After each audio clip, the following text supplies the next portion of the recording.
bot también se lo denomina con el nombre de pie sambo o pie en equinovaro. Esto se caracteriza porque el pie se encuentra hacia adentro y en posición de supinación. En otros términos podremos decir que el retropié se encontrará en equinovaro y el antepié se encontrará en aducción.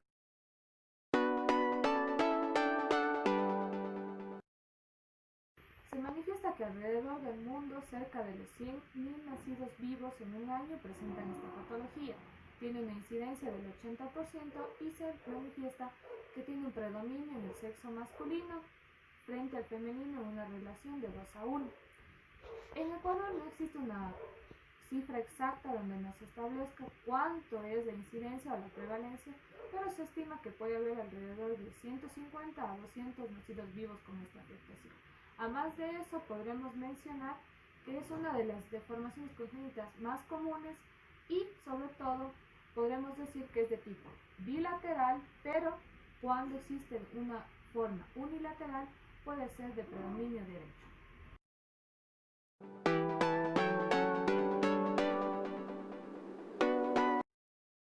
La etiología no está clara, sin embargo se proponen varias teorías, como por ejemplo una teoría vascular, una teoría mecánica, una teoría hereditaria, una teoría neuromuscular. Hablemos de la teoría vascular. Se sugiere que una hipoplasia de la arteria tibial posterior y de la pedia pueden relacionarse con la gravedad del cuadro. Ahora, lo más importante, la teoría mecánica. Se sugiere que una malposición del pie del producto intrauterinamente durante un periodo desde la cuarta hasta la 11 semana de gestación aproximadamente se relaciona con pie bot, o pueden ser causas extrínsecas como tumoraciones, bridas, entre otras, que sujetan al pie y que no dejan que se posicione de una manera correcta. Debemos tener en cuenta que factores hereditarios, como por ejemplo hijos de padres que tienen pie bot, tienen 30 veces riesgo más de padecer esta enfermedad, donde básicamente sería un factor de riesgo también este componente. Debemos tener en claro que el pie bot se relaciona a otras alteraciones neurológicas, como por ejemplo artrogriposis, mielomeningocele, mielodisplasia, también síndrome de Down y síndrome de Edwards, que al momento del nacimiento debemos descartar.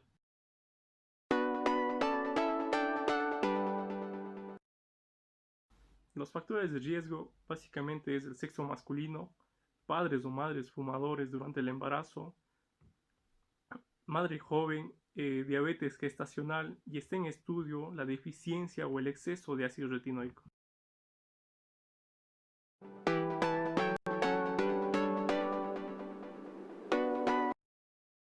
¿Cómo se da el pie bot? En cuanto a la patogenia, la dividiremos en 3 partes para tener un mejor entendimiento. La primera son las deformaciones que se encuentran a nivel del hueso del tarso. La segunda son alteraciones a nivel de los ligamentos y también de lo que son los tendones. Y la tercera son las alteraciones que se presentan a nivel de los músculos. En cuanto a lo que son las deformaciones a nivel de los huesos del tarso, podremos mencionar que el astrágalo va a tener una deformidad característica y va a ser un hueso pequeño. También podemos decir que el escafoides, dada esta alteración del astrágalo, no puede articularse correctamente con la cabeza de este, sino más bien tiende a articularse con lo que es el cuello del astrágalo. De igual manera, vamos a decir que el hueso calcáneo, a su vez, también por una dificultad en su articulación con el astrágalo, lo que provocará es que el pie tienda a girarse hacia adentro y del signo característico del equinovaro. Ahora, el segundo paso son lo que es, las alteraciones a nivel de los tendones y los ligamentos. Se caracteriza porque va a haber una hipertrofia en estos y a su vez vamos a tener también lo que es el tendón de Aquiles. El tendón de Aquiles es muy importante dentro de lo que es un tratamiento conservador. Este tendón de Aquiles será un poco más corto y hará que junto con el astrágalo adopte la posición de varo, que es hacia adentro. Luego tenemos lo que son las alteraciones a nivel de los músculos tanto de la pierna como los músculos a nivel del tarso.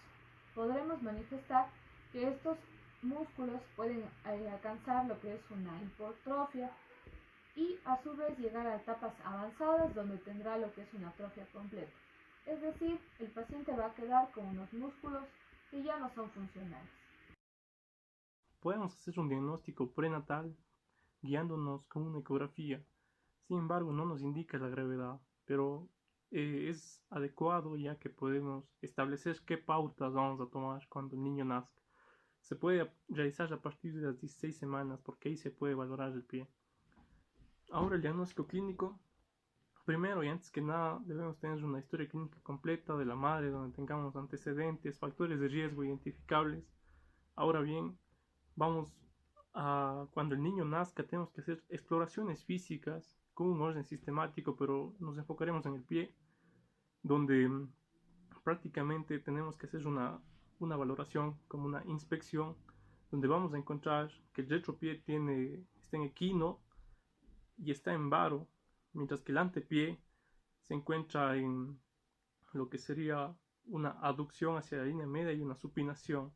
Entonces vamos a identificar esta anormalidad en el pie. Además se asocia con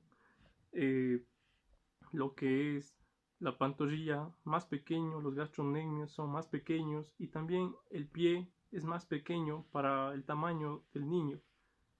Además, como se habló anteriormente, debemos identificar signos como por ejemplo de artrogriposis para descartar estas patologías asociadas. Debemos identificar si la patología es reductible o no. En el caso de pie-bot, por lo general no es reductible esta patología. Una vez que ya tengamos este diagnóstico establecido, por lo general no se suelen utilizar pruebas complementarias, pero podemos realizar una radiografía, sobre todo después de los 6 meses de edad, donde vamos a fijarnos en lo que sería la relación o el ángulo de lo que sería el astrágalo con el calcáneo básicamente. Prácticamente después de tener todos los datos clínicos podemos hacer una clasificación en la cual se utiliza más la clasificación de Pirani y Di Meglio. ¿Para qué esta clasificación? Esta clasificación nos ayudará a tomar las opciones terapéuticas correctas.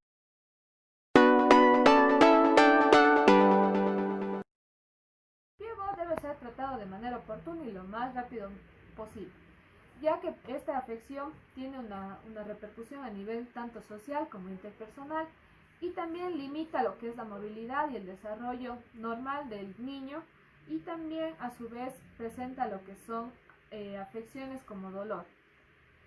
Podremos mencionar dos tipos de métodos aplicables para lo que es el tratamiento. El primero es un método conservador o también llamado método de Ponsonby. Este tipo de tratamiento es el más utilizado y el más recomendado. Se manifiesta que se debe aplicar desde el primer mes de vida hasta los 4 años. Comprende de lo que son también 7 fases. Se caracteriza por la liberación de lo que es el tendón de Aquiles con el objetivo de evitar lo que son recidivas, es decir, que el pie vuelva a ser equinovaro. Entonces, este método lo utilizaremos en pacientes desde los 2 meses de edad y siempre y cuando el enyesado haya hecho efecto a nivel del pie y haya generado una abducción de aproximadamente 60 grados y una dorsiflexión de 15 a 20 grados. Lo principal es que luego de la liberación del tendón se debe colocar lo que es un yeso en París hasta la rodilla. Para ello la abducción deberá ser de 70 grados y a su vez de 10 a 20 grados en dorsiflexión, es decir, el yeso adoptará esta posición. Luego de esto tendremos que considerar que en algunas ocasiones pueden presentarse complicaciones durante la tenotomía, como es la afectación del paquete vascular y también de lo que son los nervios tibios.